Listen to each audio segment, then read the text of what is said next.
Masuknya Amerika Serikat dalam pusaran konflik antara Iran-Israel menimbulkan kekhawatiran akan terjadinya konflik regional. Banyak negara mengecam keputusan Presiden AS Donald Trump itu dan mendesak untuk mengintensifkan upaya diplomasi. Lantas seperti apa respon dunia atas langkah yang diambil Trump? Mungkinkah ini akan menjadi awal perang yang lebih masif?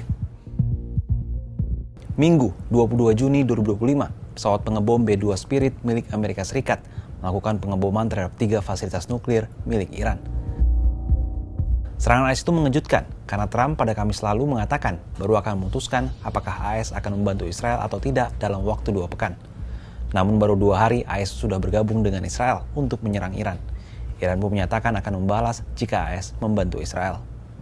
Diplomasi yang semestinya jadi pakem penyelesaian konflik internasional tampaknya tidak berlaku bagi AS dan Israel dalam menyelesaikan konflik Iran. China dan Rusia menyatakan kecamannya terhadap AS atas serangannya terhadap fasilitas nuklir Iran. Hal ini disampaikan kedua negara dalam rapat Dewan Keamanan PBB pada Minggu 22 Juni 2025. Aksi AS dinilai telah melanggar piagam PBB dan hukum internasional, sekaligus memicu ketegangan lebih jauh di kawasan Timur Tengah. Meski belum jelas apakah ada langkah yang akan diambil baik oleh China maupun Rusia terkait persoalan ini. Sekretaris Jenderal Perserikatan Bangsa-Bangsa, Antonio Guterres, sangat khawatir dengan penggunaan kekuatan militer AS. Ini eskalasi berbahaya di wilayah yang sudah berada di ambang krisis dan mengancam perdamaian serta keamanan internasional. Guterres khawatir konflik ini dapat dengan cepat lepas kendali.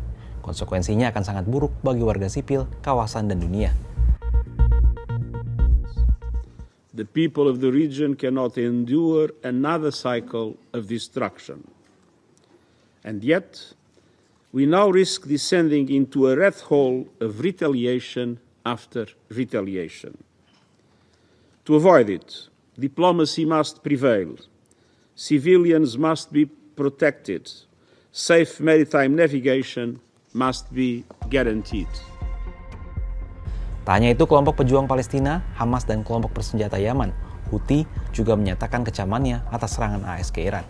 Bahkan Houthi secara terang-terangan mengancam untuk menargetkan kapal perang AS di Laut Merah. Situasi ini pun dianggap makin memanaskan tensi di Timur Tengah. Iran sendiri telah melakukan serangan balasan terhadap AS dengan cara menembakkan rudalnya ke wilayah Israel. Kementerian Luar Negeri Iran menyatakan AS telah memicu perang berbahaya dengan Iran. Lantas pertanyaannya, apa skenario yang akan terjadi setelah ini? Apakah konflik ini berpotensi meluas, bahkan hingga memicu Perang Dunia Ketiga? Guru Besar Hukum Internasional Universitas Indonesia, Hikmahanto Juwana, dalam keterangannya Senin 23 Juni mengungkapkan, langkah yang diambil Trump untuk menyerang AS telah terbukti melanggar piagam PBB yang sangat berbahaya dan berpotensi memicu konflik yang lebih luas di kawasan bahkan dunia. Ya, ini tergantung dari respon negara-negara ya. Kalau negara-negara meresponnya bahwa tindakan Amerika Serikat ini ilegal dan mereka akan membantu Iran dalam memerangi Amerika Serikat, terlebih lagi kalau ada security arrangement ya, yang saya dengar katanya antara Iran dengan Rusia dan Korea Utara itu ada security arrangement yang intinya serangan terhadap satu negara berarti serangan terhadap negara lainnya. Dan kalau ini serangan terhadap Iran berarti serangan terhadap Rusia dan Korea Utara, dan dua negara ini akan berada di belakang Iran dan untuk melawan Amerika Serikat, maka bukannya tidak mungkin memang ini akan mengarah kepada Perang Dunia Ketiga. Tapi kalau misalnya respons dari negara-negara hanya mengutuk tapi tidak membantu Iran dalam serangan ke Amerika Serikat, maka mungkin saja tidak akan terjadi Perang Dunia Ketiga. Sementara itu, analis pertahanan Fauzan Malufti menilai kecil kemungkinan akan terjadi perang yang lebih besar jika negara-negara seperti Rusia maupun China tidak merespons secara militer serangan AS terhadap Iran. Apalagi China diketahui memiliki keuntungan jika AS masuk dalam pusaran konflik Iran-Israel.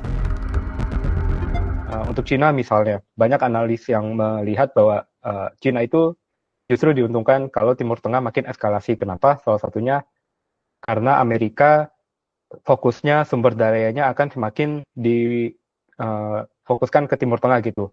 Jadi fokus Amerika akan berkurang di wilayah Indo-Pasifik, di mana di situ kan